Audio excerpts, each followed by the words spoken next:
Today's class will be taken by Shankar sir. Some students are extremely new, like they are attending first class, but already we have previous classes YouTube playlist, which I'm submitting to your group many of the times. Today also I will resubmit to the group.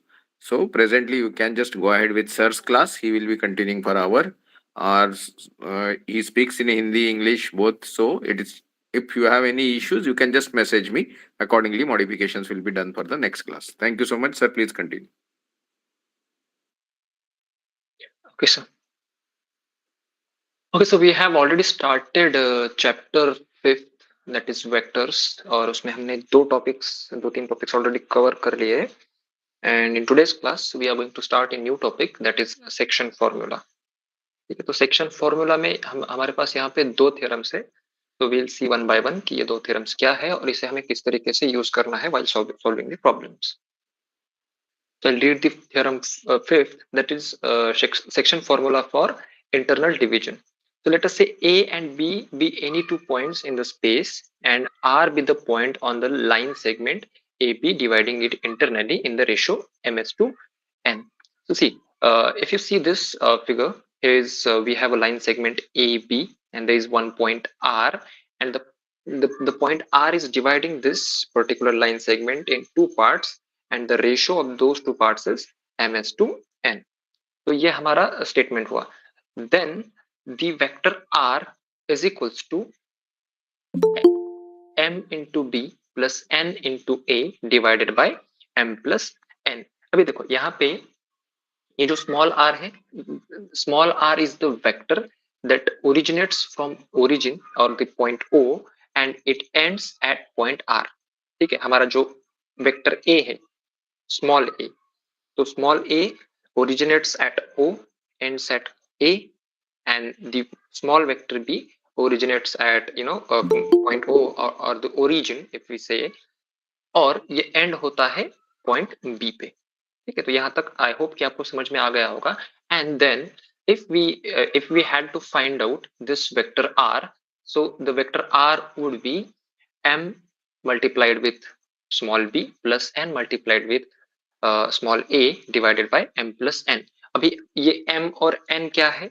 So this is basically the ratio in which the point r जो है वो इस line को divide कर रहा है. ठीक है, एंड ए बी जो है वो हमारे वेक्टर्स हैं. Now let's look at the proof. So as r is a point on line segment AB, so the points would be like A, R, B. The line segment starts with A. The middle point is not exactly the middle, but the point lies somewhere between A and B, and the ending point is B. So we have again two vectors here, A R bar and R B bar. So A R bar हमारा ये हुआ और R B bar ये हुआ, and these are in the same direction. ठीक है, so let us से कि मैं इसका डायरेक्शन जो है यहाँ पे मार्क कर लेता हूँ.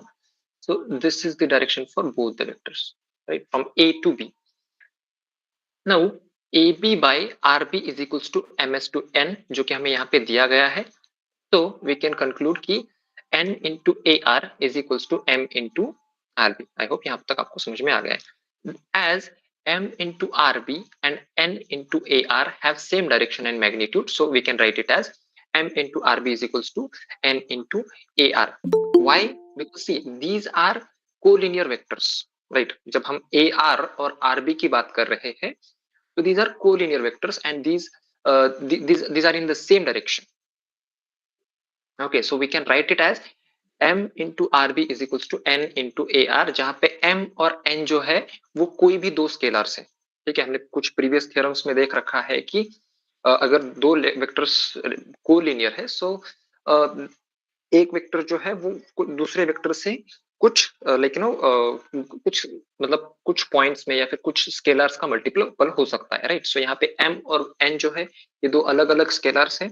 सो we can write it as m into RB bar is equals to n into AR bar. Now we'll break it down.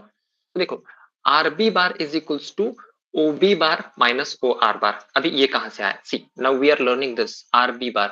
So if you apply the triangle law of addition here, मतलब अगर आप यहाँ पे addition का triangle law अगर आप use करते हो तो यू विल गेट की O R plus R B is equals to O B होता है, ठीक है। C O R plus R B is equals to O B होता है। नाउ व्हाट वी वांट, हमें चाहिए आर बी, सो ये रहा हमारा R B. So I what I do is I simply take this O R here, मतलब क्या हो जाएगा ये O B minus O R हो जाएगा, राइट। सो मैंने यहाँ पे आर बी बार की जगह पे O B minus O R bar लिख लिया। सिमिलरली यहाँ पे ए आर बार की जगह पे O R minus O A with similar concept, मतलब जो triangle law of addition of vectors है ना, तो वही हम यहाँ पे भी अप्लाई करेंगे in this triangle also. So we'll get this AR बार की जगह पे हमें OR बार माइनस OA बार मिल जाएगा। Now see M into B बार माइनस R बार। So B बार क्या है, see OB bar, so this is OB bar. So OB बार को मैं यहाँ पे स्मॉल b बार भी लिख सकता हूँ या फिर vector b, and I have OR bar, so that is small vector r। So M into B minus R is equals to N into R minus A। Right side का मैं explain नहीं कर रहा हूँ क्योंकि जो लेफ्ट साइड में हम प्रोसेस कर रहे हैं या फिर जो भी हम लॉजिक अप्लाई कर रहे हैं लेफ्ट साइड में, वही राइट साइड में अप्लाई हो रहा है सिमिलर, ठीक है। So m into B bar minus m into R bar is equals to n into R bar minus n into A bar.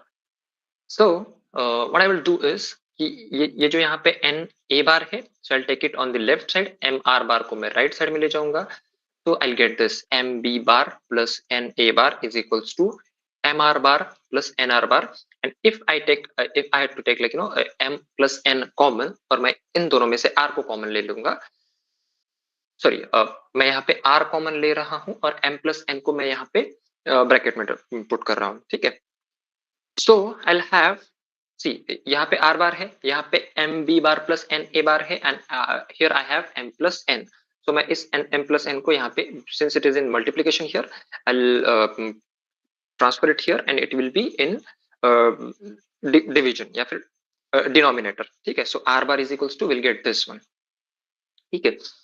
So this is basically the formula that we are going to use while solving the problems, कि अगर r कोई भी एक point है जो कि internally divide कर रहा है ए बी सेगमेंट को। सी ए बी सेगमेंट है हमारे पास, ए बी सेगमेंट को एक पॉइंट आर बार जो है वो इंटरनली, मतलब उसके बीच में लेट अस से डिवाइड कर रहा है। सो इन दैट केस, सो जो सेगमेंट्स बन रहे हैं A R bar, sorry A R and R B, ये जो दो सेगमेंट्स है, this will be in some proportion, और उनका जो रेशियो हो, late us say we are considering कि ms to n है। So in that case, we have a formula to find out the r bar vector. So जो r bar vector रहेगा, that would be mb bar plus na bar divided by m plus n. Okay. Then let us say कि ये जो हमने अभी consider किया था कि r bar जो है वो it can be anywhere on the line AB, right? लेकिन अब हम कंसिडर कर रहे हैं कि it is on the middle point, right? So अगर ये middle point में होता है, so in that case जो दोनों m और n है, so it would be 1:1, right? 1:1 अगर हो जाएगा, so we'll get r bar is equals to ab bar, sorry a bar plus b bar divided by 2। तो सिंपली देखो यहाँ पे m और n की वैल्यू जो है, अगर आप 1 पुट करते हो इन दिस फॉर्मूला, तो क्या हो जाएगा कि हमें डायरेक्टली ये फॉर्मूला मिल जाएगा, r bar is equals to a bar plus b bar divided by 2। So now we have theorem 6, so in which कि अब हमारा जो पॉइंट था, so it is cutting the line segment AB externally। externally मतलब क्या है कि AB segment है, so say this is the AB segment, और ये जो पॉइंट है, it is like see A, B and R, these 3 points are collinear, मतलब वो एक ही straight line में है, ठीक है। But it is not directly cutting the line AB, लेकिन इसका जो एक्सटेंशन रहेगा, मतलब अगर मैं इस ए बी लाइन सेगमेंट को एक्सटेंड करता हूं, तो it somewhere like cuts this line. So we are considering कि ये जो आर बार है, it is cutting the line A B externally. पहले हमने क्या कंसीडर किया था कि it is cutting the line या फिर dividing the line internally. Internally मतलब इसी स्पेस में वो लाई करना चाहिए, like between A and B. लेकिन अभी ये जो हमारा आर बार है, it is on the outside of the line. तो in this case formula would stay same, जो हमारा फॉर्मूला था वो सेम ही रहेगा। ओनली द डिफरेंस इज की इंस्टेड ऑफ पॉजिटिव या फिर प्लस सिंबल हियर, यहाँ पे हमें सब्ट्रैक्शन करनी है या फिर माइनस है, right. So see this is the formula when the point cuts internally, A B को अगर वो इंटरनली कट कर रहा है, so we have this formula, इसमें कि हमें ऊपर भी एडिशन है, नीचे भी एडिशन दिख रही है, लेकिन अगर यही पॉइंट एक्सटर्नली कट कर रहा है या फिर आउटसाइड लाइन कट कर रहा है, so it is subtraction in the formula. ठीक है, बाकी सब लॉजिक सेम ही है, मतलब triangle law of addition of vectors लगाना है and then shifting and all that, so same ही थ्योरम है, मतलब थ्योरम 5 और 6 एग्जैक्टली सेम है, सिर्फ साइन का चेंज यहाँ पे आएगा, बिकॉज जो हमारा आर बार है वो आउटसाइड है उसकी वजह से। ठीक है, so being said that कि अगर let us say whenever the ratio in which point r divides the joining of 2 points a and b is required, the convenient it is convenient to take the ratio as k:1, मतलब अगर हमें problem solve करने हैं, right, and in that case हम कुछ चीजें assume करते हैं, सो अज्यूम करते वक्त हमें it will be convenient for us to we take the ratio as k:1, मतलब सी ms/n अगर लेना है, लेट अस से कि रेशियो हमें अननोन है, right, so instead of taking both the variables कि m भी unknown है, n भी unknown है, instead of taking that we will consider taking it as a k:1, right, so this would be the assumption that we will be taking while solving the problems. So अगर हम k:1 ले रहे हैं, so हमारा जो formula है वो रहेगा r bar is equals to k b bar plus a bar k+1, अगर डिवीजन इज इंटरनल, अगर डिवीजन एक्सटर्नल है तो same formula, only the difference is की यहाँ पे माइनस साइन रहेगा। Okay, so this is done, and let us say we have a triangle and it has a centroid centroid G that divides the medians internally in ratio 2:1, and it is given as like G bar is equals to A bar plus B bar plus C bar and divided by 3. So see, this is the triangle, this is the triangle, and these are the medians जो है वो and this is the centroid G जो है वो इन medians को 2:1 में cut करेगा, right, 2:1 में, मतलब so this would be 1, this would be 2, this would be 1, this will be 2, मतलब जो इसका जो रेशियो रहेगा या फिर प्रोपोर्शन रहेगा, it would B 1:2, right, that is what centroid is called. तो सेंट्रोइड का अगर हमें लाइक सेंट्रोइड का हमें पोजीशन वेक्टर फाइंड आउट करना है, so we will be having 3 other vectors जो कि रहेगा A bar B bar C bar. No, A bar B bar C bar यहाँ पे कहाँ पे दिख रहे हैं, राइट, सो यहाँ पे तो हमें सिर्फ 3 वर्टाइसेस ऑफ ट्रायंगल दिख रहे हैं कि ये ए बी और सी रहेगा, लेकिन ओरिजिन से जो वेक्टर यहाँ पे आता है, right, so like somewhere around कि यहाँ पे भी ओरिजिन रह सकता है, यहाँ पे भी origin, it can B anywhere, origin can be anywhere, और ओरिजिन से एक वेक्टर जा रहा है वर्टेक्स ए पे, एक वेक्टर जा रहा है वर्टेक्स बी पे, एक वेक्टर जा रहा है वर्टेक्स सी पे, एंड एक vector is going on vector sorry centroid G, capital G, right. So ये जो 4 वेक्टर्स है, इसमें से 3 वेक्टर्स है जो कि नोन है हमें, ए बी सी, और अगर हमें like position vector G bar find out करना है, so we have this formula.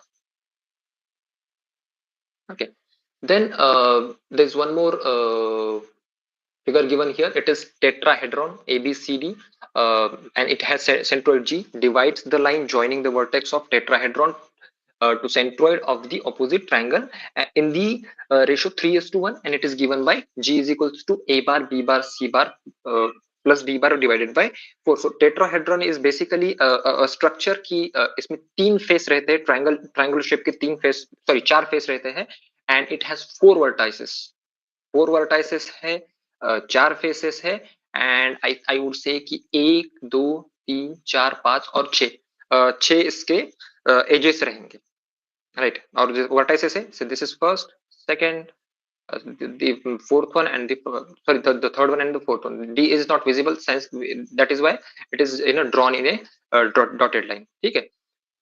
So it has 4 surfaces, मतलब एक इस साइड में रहेगा, एक इस साइड में, ये जो हमें फ्रंट दिख रहा है ये है एक, और एक नीचे एक, so this is basically tetrahedron। और अगर टेट्राहेड्रॉन का सेंट्रोइड का जो पोजीशन वेक्टर हमें फाइंड आउट करना है, दैट इज जी बार, जी बार के लिए फॉर्मूला हमारे पास ये रहेगा कि ए बार बी बार सी बार डी बार, इन चारों का addition divided by 4। So let us solve one example based on the concept that we have learned. Find coordinates of the point which divides the line segment joining the points A 2, -6, 8, B that is -1, 3 and -4. So first of all we have to find out कि अगर वो जो point हम find out कर रहे हैं, it is cutting or it is dividing the these 2 points internally in the ratio 1:3, and externally also in the ratio 1:3, right? So first of all, write the vector for this A and B. 2i minus 6j plus 8k and b is equals to minus I plus 3j plus minus 4k. Let's suppose r bar is the point which divides the line segment A and B internally in the ratio 1 is to 3. Right, so we have formula m into b bar plus n into a bar divided by m plus n हमें लिखना है, right? तो यहाँ पे हमारे पास m जो है m is equals to 1 है and n is equals to 3 है. So simply we have to put these two values in the formula, और a b bar और a bar की जगह पे जो ये हमारे वेक्टर्स हैं, राइट, i j के फॉर्म में, तो ये हम रख देंगे. So -1 into this vector plus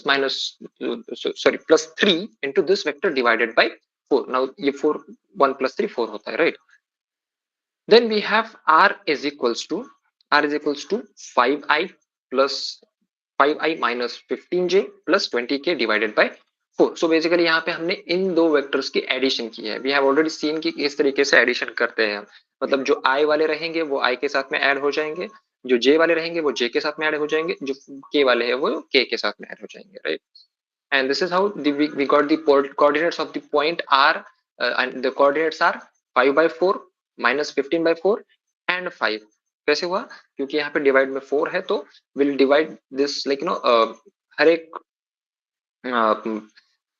unit vector को हम यहाँ पे 4 से डिवाइड करेंगे. लाइक 5i by 4 रहेगा minus 15j by 4 plus 20k by 4.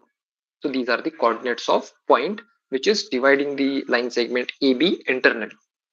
Now let us say कि वही point, suppose S is a point which divides the line segment of the points joining A and B externally in the ratio 1:3.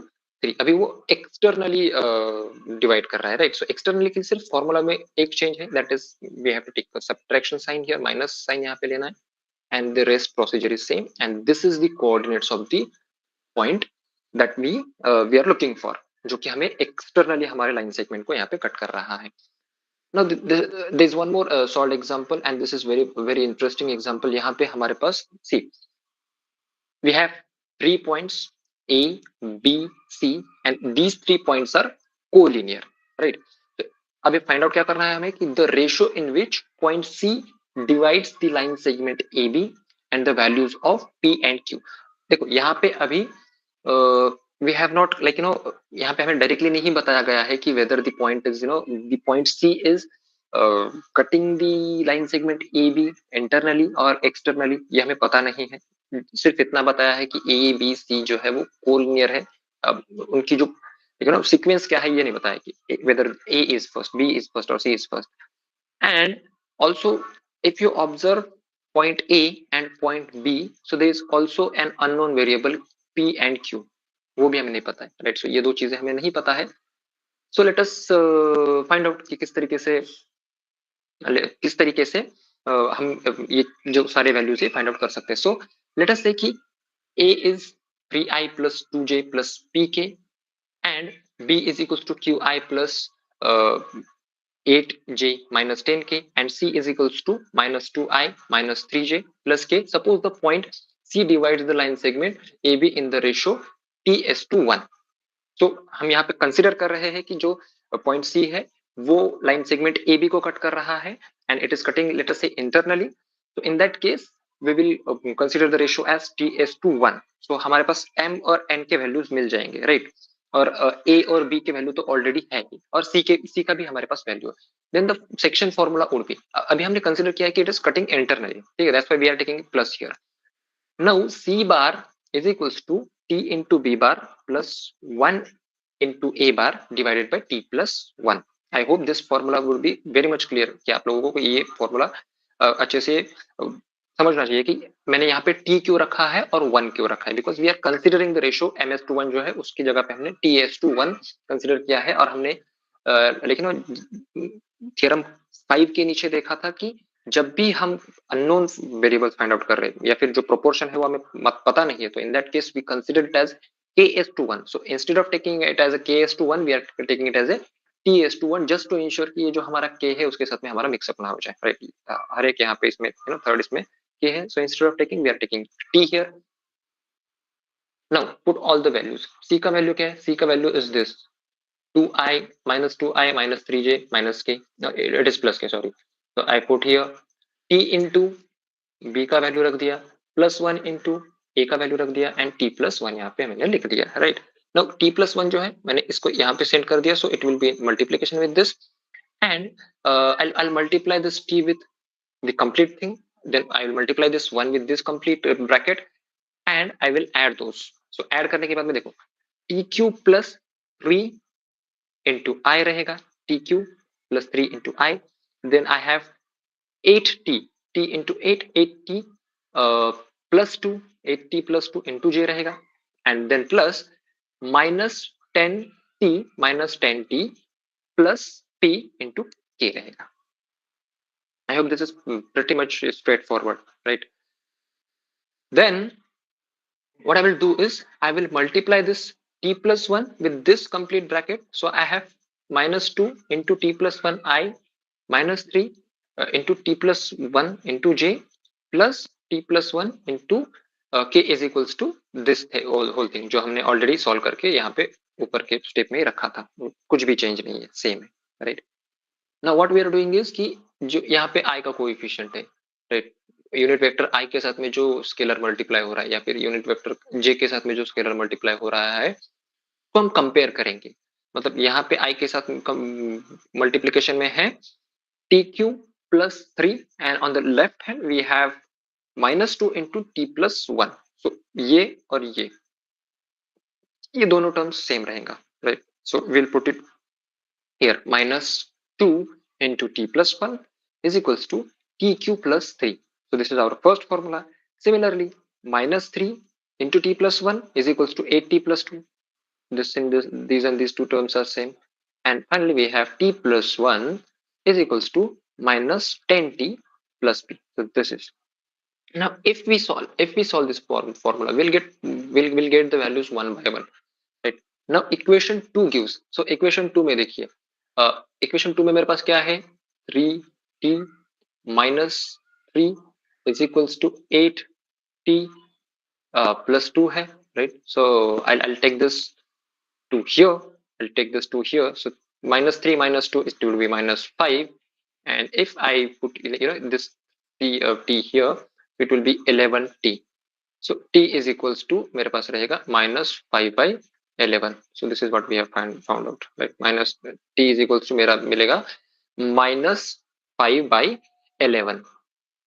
Now put t is equals to minus 5 by 11 in equation 1 and equation 3 we get q is equals to and p is equals to 4. So let us say कि अभी मैं t is equals to minus 4 जो है वो रखता हूँ, let us say I'll put it here, equation 3 में मैं रखता हूँ, right. So minus 5 divided by 11 plus 1 is equals to minus 10 multiplied with minus 5 by 11 and I have p here. ठीक है. So 11 by 11, if I put 11 by 11, 11 minus 5, it will be 6 by 11 is equals to minus 50 by 11 and is equal plus 5 here, right. Minus 10 into minus 5 is 50.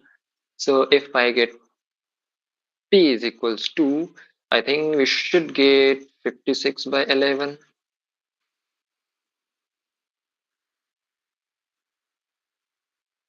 Okay, I think something is missing here. Okay, so you can find it out. Like यहाँ पे सिर्फ calculation में कुछ तो गड़बड़ हुई है, I think. So it should be p is equals to minus 4. Okay. And similarly, you can find the value of q as well. So the negative sign of t suggests that the point C divides the line segment AB externally in the ratio 5:11. So देखो जब हमने solve किया था तो solve करते वक्त हमने consider किया था कि it is dividing, जो हमारा point था वो internally cut कर रहा है, ऐसे हमने assume किया था और हमने वो वाला फॉर्मूला यूज किया था, पॉजिटिव वाला, राइट. पॉजिटिव वाला फॉर्मूला यूज किया, उसकी वजह से हमारा जो रेशो है लाइक यू नो T/1 हमने पकड़ा था तो वो नेगेटिव में आया, दैट इज -5/11 आता है। दैट सजेस्ट कि हमने जो अज्यूम किया था कि वो पॉइंट जो है वो इंटरनली कट कर रहा है, वो हमारा अजम्पशन गलत था, but still since the only sign is changed, तो यहाँ पे हम कंसिडर कर रहे हैं कि अभी जो पॉइंट सी था इट इज आउटसाइड, या फिर ए बी जो लाइन सेगमेंट है उसे एक्सटर्नली वो डिवाइड कर रहा है। Now like homework for you would be कि आप क्या कीजिए कि instead of taking the you know the formula for internal point, what you can do is कि आप एक्सटर्नल पॉइंट के लिए फॉर्मूला, मतलब जो ये जहाँ पे जो यहाँ पे हमने अज्यूम किया था ना कि वो इंटरनली कट कर रहा है, और ये इंटरनल वाला फॉर्मूला हमने यूज किया था TB plus 1a divide by T plus 1, ये हमने अज्यूम किया था कि वो इंटरनली कट कर रहा है। Since the ratio is getting negative, you can try it other way, मतलब आप अगर वो वाला फॉर्मूला यूज करोगे तो you will get the answer straight away, मतलब यहाँ पे नेगेटिव में आंसर नहीं मिलेगा, जो टी का जो वैल्यू है वो नेगेटिव में नहीं आएगा, it will be in positive. And one more thing, please verify the value of P also, कि मेरा यहाँ पे कुछ तो गलत हुआ है, I am not like know getting in real time, but आप लोग यहाँ पे चेक कर सकते हैं, ठीक है। And Q is equals to you should get 9। So देखो यहाँ पे पी का वैल्यू जो है वो -4 आ रहा है, -4 आ रहा है, ठीक है। So that is fine, P का वैल्यू -4 इज पॉसिबल, -4 भी आ सकता है, 4 भी आ सकता है, so that is not the issue. Ratio जो है वो यहाँ पे सिंस द रेशो का साइन जो है वो नेगेटिव में था, that's why our assumption was incorrect and we can use the other formula. Okay, so now that is being said, another we have problem solved here for centroid. Now we have 3 points A, B and C are the vertices of triangle, and G जो है वो centroid है, and centroid का जो हमारा point का coordinates है that is R -4/3 and 1/3, so ये कोऑर्डिनेट्स है सेंट्रोइड G के, and then find the value of PQR। So देखो A B C ये तीन जो थे, these are vertices of triangle, और G का लोकेशन भी हमें यहाँ पे दिया गया है, G का लोकेशन इज R -4/3 and 1/3, और A और B में दो अननोन वेरिएबल्स है, राइट, P एंड Q, तो ये हमें पता नहीं है कि P और Q का वैल्यू क्या है, और G में भी एक अननोन है that is R। Since we know कि ये सेंट्रॉइड है, हमारे पास 3 पॉइंट है, सेंट्रॉइड है, so we can use the formula of centroid. इस तरीके से हम इसे यूटिलाइज करेंगे। सो हमारा पोजीशन वेक्टर ए जो रहेगा वो it would be 5i plus j plus pk, then we have b is equals to i plus qj plus pk, right. p is equals to I minus 2j plus 3k, and finally we have g is equals to Ri minus 4 by 3j plus 1 by 3k. So by centroid formula we have g is equals to a bar plus b bar plus c bar divided by 3. So ये हमारे पास formula already है. Now we can simply take this 3 here, and 3g is equals to a bar plus b bar plus c bar हो जाएगा. So we will put all the values 3 into this complete value, right? Then we have addition of these three. So in तीनों का अगर आप addition करोगे, so you will get this. So see 5i को 5i 6i 7i, so we will get 7i here. Then we have 1, यहाँ पे कुछ भी नहीं, इसका मतलब 1 है, so 1 qj and 2j, so 2j minus 1j, it would be minus j or minus 1, and q is positive, so q minus 1 into j. Then we have p here, p plus p is 2p, and 2p plus 3 into k, right? Then on the left hand side we have 3r into I minus 4j, ये 3 के साथ में cancel हो जाएगा, ये 3 और 3 ये भी कैंसिल हो जाएंगे, then we have only k left here. So if we compare left hand और right hand, so 7 is equals to 3r, 7 is equals to 3r है, so r is equals to 7/3. So यहाँ पे हमारा जो coordinate था वो हमें मिल गया, 7/3 रहेगा। q is equals to -3 है, तो यहाँ पे -3 मिल जाएगा, and p is equals to -1 है, so it will be -1 and it will be -1. So यहाँ पे हमने सेंट्रोइड का फॉर्मूला यूटिलाइज कर लिया। So this is how you can utilize the formula of centroid. And from this topic we'll take one more last example, and then we'll start a new topic. So if a bar, b bar, c bar are the position vectors of point a, b, c respectively, and 5a minus 3b minus 3c is equals to 0, then find the ratio in which point c divides the line segment ba. ठीक है, तो हम क्या कर रहे हैं यहाँ पे, जो फॉर्मूला दिया है 5a minus 3b minus 3 is equal to 0, इसको रीअरेंज करेंगे, रीअरेंज करने के बाद में we are getting 2c is equal to 5a minus 3b।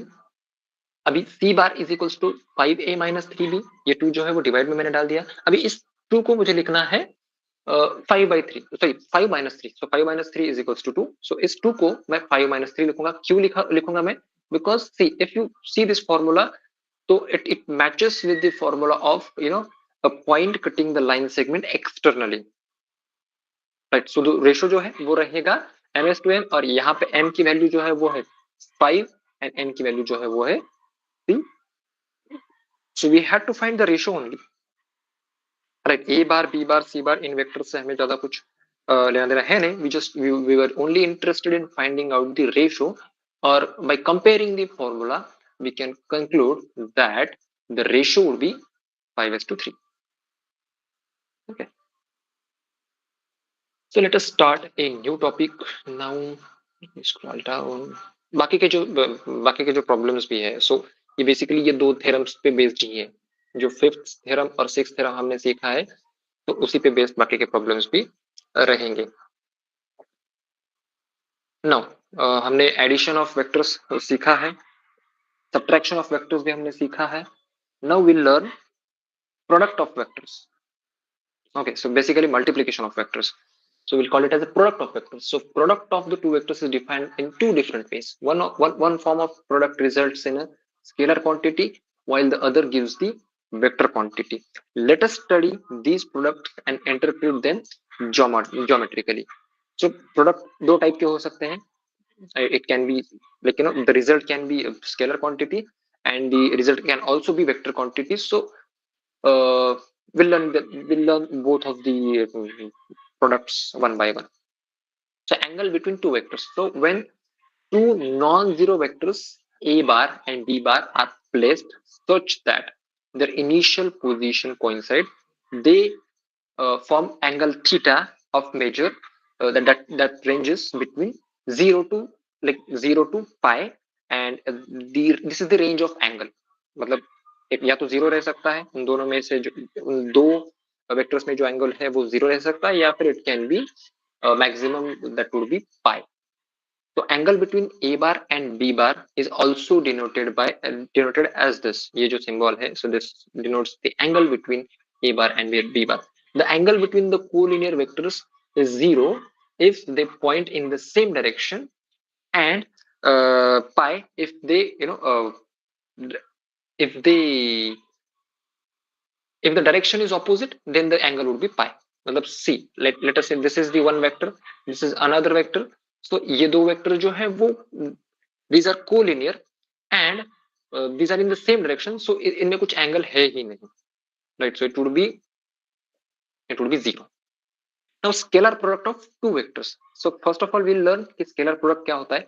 The scalar product of two non-zero vectors a bar and b bar is denoted by a dot a bar dot b bar, and it is defined as a bar dot b bar is equals to mod of a into mod of b multiplied with cos theta, where theta is the angle between a and b. तो अभी हमने देखा कि इन दो vectors के बीच में angle किस तरीके से रह सकता है। लाइक सी यहाँ पे a, this is our a vector, this is our b vector, और इनमें कुछ एंगल है, that is angle that we call it as theta, and in this case particular it is acute angle, and in this case it is obtuse angle.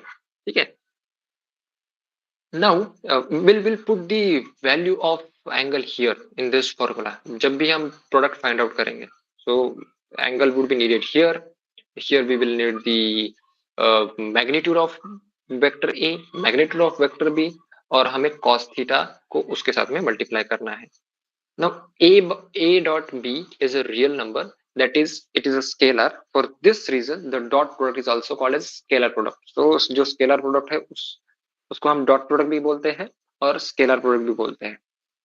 So I'll call it as a dot product only. Now we'll see some of the cases कि क्या क्या possibilities हो सकती है. Let us say हमारा vector a 0 है या फिर b वेक्टर जो है वो 0 है, then the theta is not defined, and in this case we define a dot b, मतलब जो डॉट प्रोडक्ट रहेगा a b का वो रहेगा 0, राइट. मतलब दोनों में से कोई भी एक वेक्टर अगर 0 वेक्टर है, then in that case हमारे पास जो एंगल है वो ही अनडिफाइंड रहेगा या फिर डिफाइंड नहीं रहेगा. सो इन दैट केस उन दोनों का डॉट प्रोडक्ट जो है वो 0 कंसिडर करेंगे हम. Now let us say we have angle is equals to theta, then a dot b is equals to mod of a mod of b multiplied with cos 0. So cos 0 would be 1, cos 0 is 1, so it would be mod of a into mod of b. मतलब cos 0 है वो जो completely eliminate हो जाएगा, right. Cos 0 completely eliminate हो जाएगा because it is 0. Cos 0 is equals to 1 and hence it would be जो dot product रहेगा, डॉट प्रोडक्ट वुड बी दोनों का जो मैग्नीट्यूड है उसका multiplication simply. And if the angle is pi, तो एंगल अगर पाई रहता है so cos pi would be equal to -1. cos pi is -1, hence जो डॉट प्रोडक्ट रहेगा वो मल्टीप्लीकेशन ऑफ मैग्नीट्यूड ही रहेगा, mod of a into mod of b रहेगा, but it would B negative since we are multiplying it with -1. cos pi is -1. Now if a bar and b bar are perpendicular or orthogonal, then theta would be pi by 2. So conversely, if a dot b is equals to 0, then either a is equals to 0, b is equals to 0 और theta is equals to pi by 2. मतलब तीन possibilities हो सकते हैं. अगर हमारा dot product 0 आ रहा है उसका मतलब या तो a 0 है या फिर b 0 है, दोनों वेक्टर 0 नहीं है. सो देयर इज पॉसिबिलिटी कि उन दोनों में जो एंगल है वो एंगल रहेगा pi by 2. And also if we have a dot b is equals to mod of a into mod of b into cos theta, that is also equals to mod of b into mod of a is equals to cos theta, and which also equals to b dot a. मतलब a dot b या फिर b dot a both are same. Dot product अगर आप करोगे तो वो same ही रहेगा. Dot product is also distributive, मतलब a को अगर आप a into B plus C करेंगे so a into B plus A plus C भी हम लिख सकते हैं, and similar other cases as well. Now mod of a dot b would be lesser than mod of a multiplied with mod of b. This is one of the thing that you need to remember. Now finding angle between two vectors. हम angle किस तरीके से find out कर सकते हैं.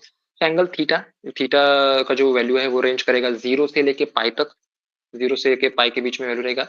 And between two non zero vectors a bar and b bar is given as cos theta is equals to a dot b divided by mod of a into mod of b. सो देखो यहाँ पे जो formula था हमारे पास, यहाँ पे formula, तो इसी फॉर्मूला को हमने मॉडिफाई कर लिया, cos थीटा को साइड में निकाल लिया है एंड a डॉट b के डिवाइड में हमने mod of a into mod of b रख दिया है, right.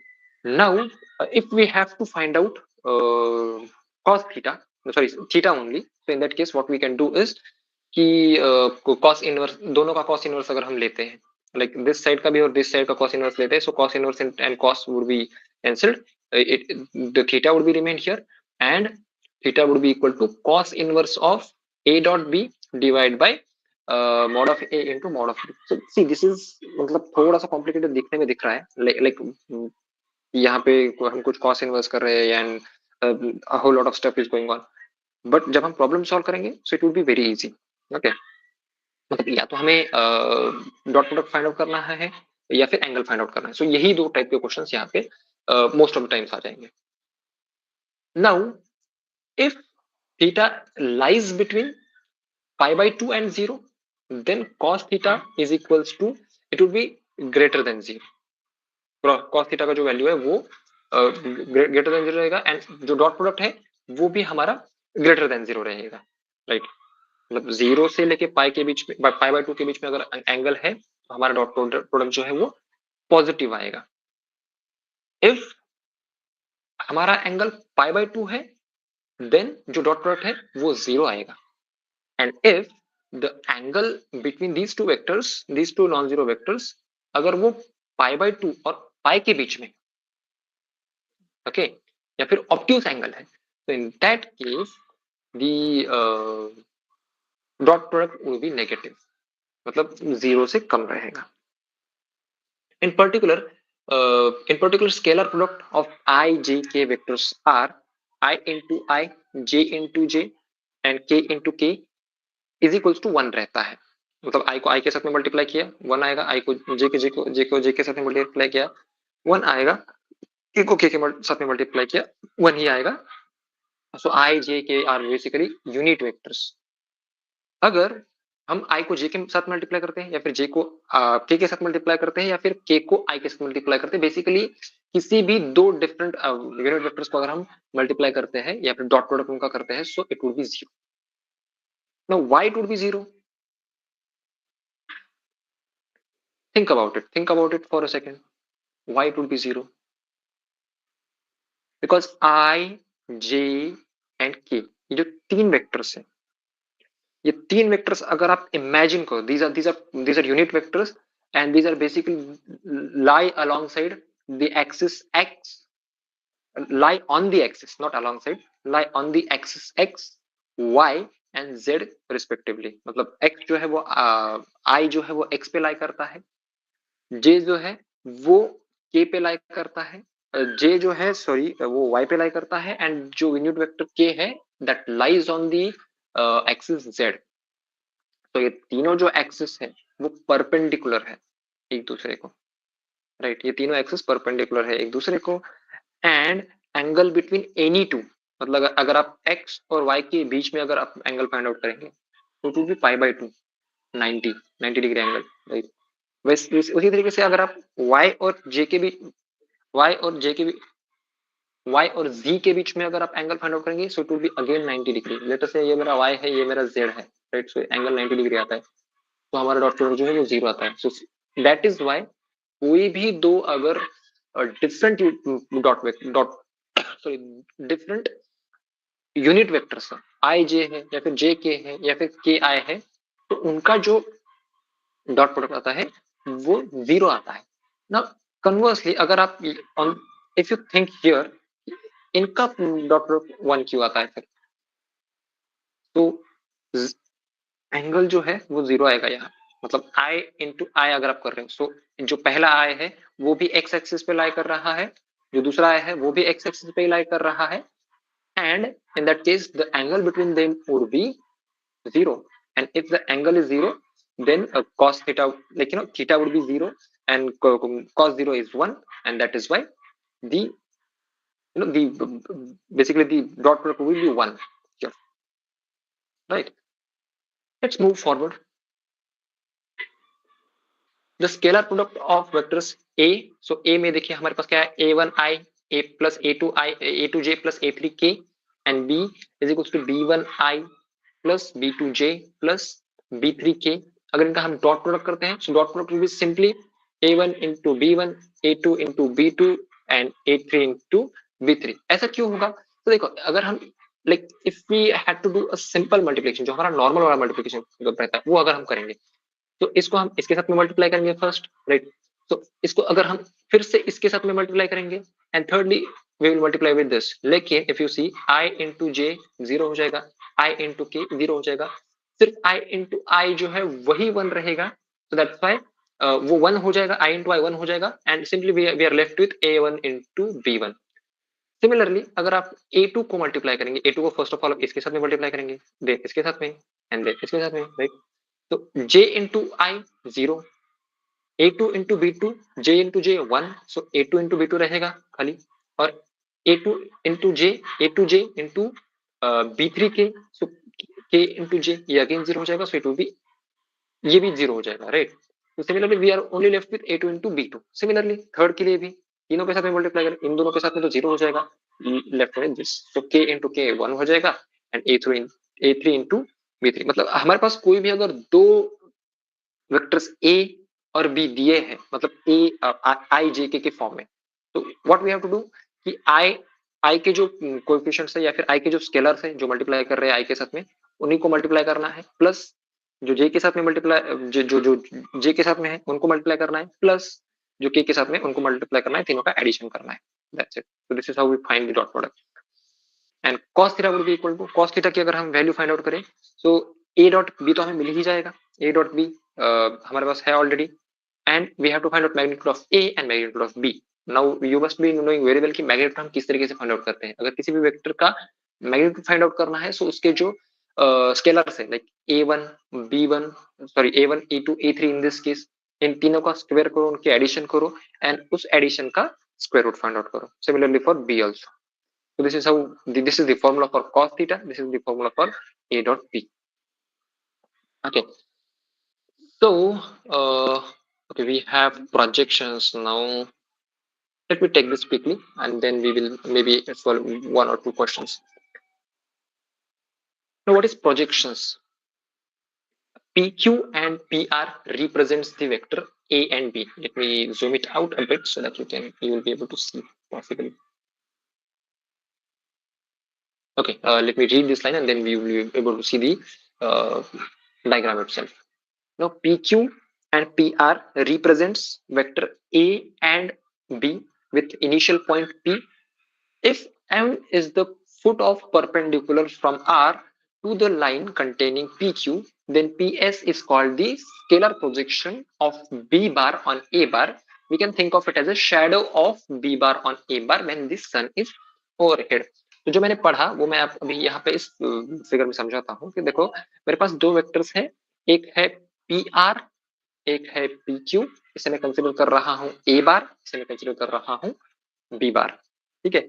नाउ अगर मैं एक परपेंडिकुलर डालता हूँ इस आर से क्यू पे, पी क्यू पे, इस पॉइंट आर से अगर मैं पी क्यू पे एक परपेंडिकुलर डालता हूँ, so I get a point M here. Now this point will be you know यहाँ पे जो वेक्टर है, यहाँ पे जो एंगल है that is 90 degree. Now this particular vector हमें और एक और वेक्टर मिल रहा है, मतलब पी क्यू तो हमारा बेसिकली था ही, लेकिन हमें यहाँ पे एक और वेक्टर पी एम मिल रहा है, पी एम बार मिल रहा है, राइट. तो ये जो पी एम बार है, this P M bar would be called as the shadow of B on A. जो बॉटम में वेक्टर है, जो बेस वेक्टर है वो ए है, जो ये वाला वेक्टर है हमारा वो बी है, and we are getting another vector that is pm bar. So pm bar को हम कंसिडर करेंगे projection of b on a. हम एक को b पे प्रोजेक्ट कर रहे हैं या फिर shadow of b bar on a bar.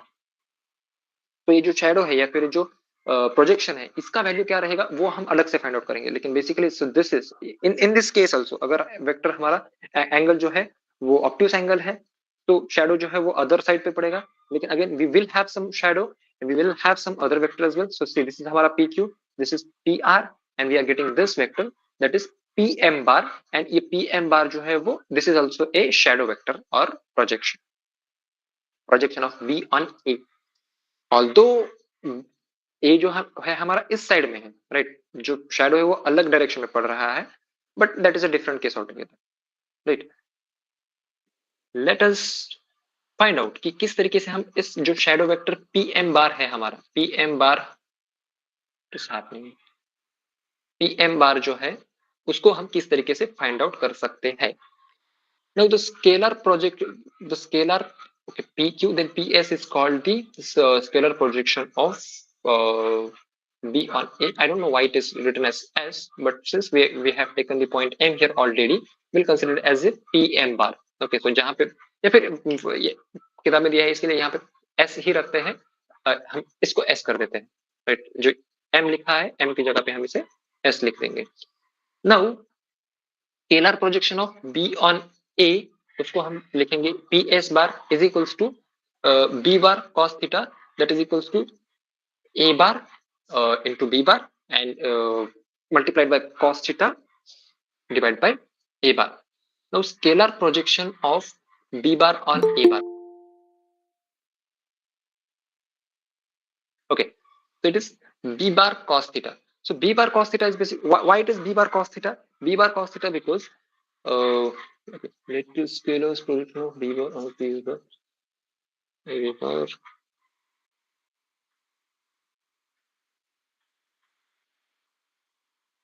Okay, so the scalar projection of b bar on a bar, हमारे पास डायरेक्टली फॉर्मूला है यहाँ पे, तो दोनों का डॉट प्रोडक्ट करना है a बार का और b बार का, और उसे हमें डिवाइड करना है a बार के साथ में. तो ये रहेगा हमारा mod of a bar. तो this would be scalar projection of a into b divided by a bar. Vector projection अगर हमें फाइंड आउट करना है तो वेक्टर प्रोजेक्शन के लिए ये फॉर्मूला है।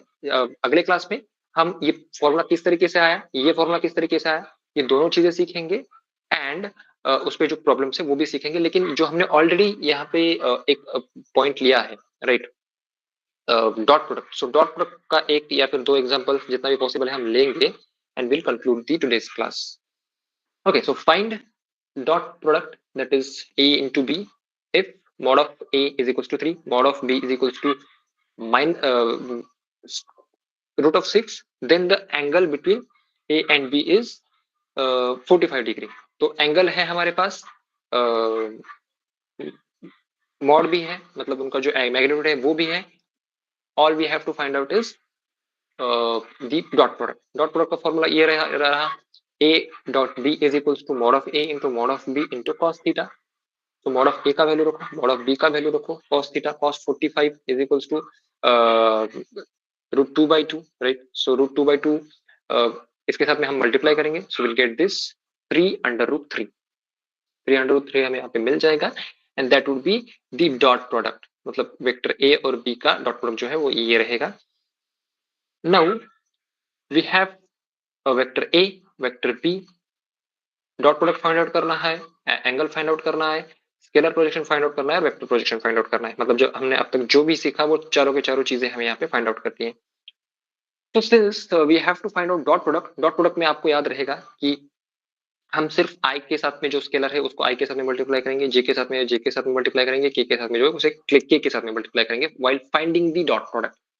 So a dot b would be 3 into 3, 3 into 3, 4 into minus 4, this one, minus 5 into minus 5, this one. So 9 plus 16 plus 9 minus 16 plus 25, so that was equal to 18. So this is our dot product. Dot product find out कर लिया, अभी हमें angle find out करना है। Angle find out करने के लिए what we need, dot product तो चाहिए ही, एंगल फाइंड आउट करने के लिए डॉट प्रोडक्ट तो चाहिए ही, हमें मैग्नीट्यूड भी चाहिए, ए का भी मैग्नीट्यूड चाहिए, बी का भी मैग्नीट्यूड चाहिए। How do we find out, देखो ये रहा मैग्नीट्यूड का फॉर्मूला। ए का अगर मैग्नीट्यूड हमें फाइंड आउट करना है so 3 square plus 4 square plus minus 5 square and square root of this addition, so this would be our mod of A. Similarly mod of B भी फाइंड आउट कर लिया, cos theta is equals to dot product of a and b divided by their magnitudes. Put the values put कर दिए। See mod of a भी under root 50 आया, mod of b भी under root 50 आया, under root 50 into under root 50 is 50 itself and हमारा dot product जो है वो ऑलरेडी 18 यहाँ पे आ रखा था। So dot product divided by magnitudes, multiplication of magnitudes, so it is basically 18 by 50 and theta is equals to cos inverse of 18 by 50। मतलब हमें फाइंड आउट करना पड़ेगा कि cos इनवर्स ऑफ 18 by 50 क्या आता है, तो थीटा का वैल्यू जो है हमें एग्जैक्ट वैल्यू मिल जाएगा। आई बिलीव कि आपको कैलकुलेटर्स अलाउड रहते हैं, so in that case it can be easily found out. मतलब इसको याद नहीं किया जा सकता या फिर इसको फाइंड आउट नहीं किया जा सकता डायरेक्टली cos इनवर्स को। एंड स्केलर प्रोजेक्शन का फॉर्मूला है, स्केलर प्रोजेक्शन के फॉर्मूले में हमें सिर्फ डॉट प्रोडक्ट रखना है, मैग्नीट्यूड रखना है and sorted. Similarly for vector projection as well. मतलब हम जो मेन चीजें हमें फाइंड आउट करनी थी वो है डॉट प्रोडक्ट एंड मैग्नीट्यूड्स। अगर ये दो चीजें हमारे पास है so we can find out the angle, we can find out the projection, that is scalar projection of A on B and और B on A. And similarly vector projection भी हम फाइंड आउट कर सकते हैं because these are the variables that we use, dot product and the magnitudes. So for today's class, I think that would be it. And okay, sir, if you are here, please take over. Yeah, I am there. Okay. So thank you very much, Shankar sir. Very important thing is just check that whatever sir has said, calculator use. Okay, during the MHTCET exam, I don't think that it will be allowed. Just check with that because it's very important. I am not the regular teacher for such classes, so I am not very clear. Shankar sir भी check कर सकते हैं या आप लोग खुद check करके message update कर सकते हैं मुझे. I will cross verify from the internet. So this is over for today's class. Will stop here. Thank you very much Shankar sir. Good night everybody. Take care. Bye bye. Keep revising.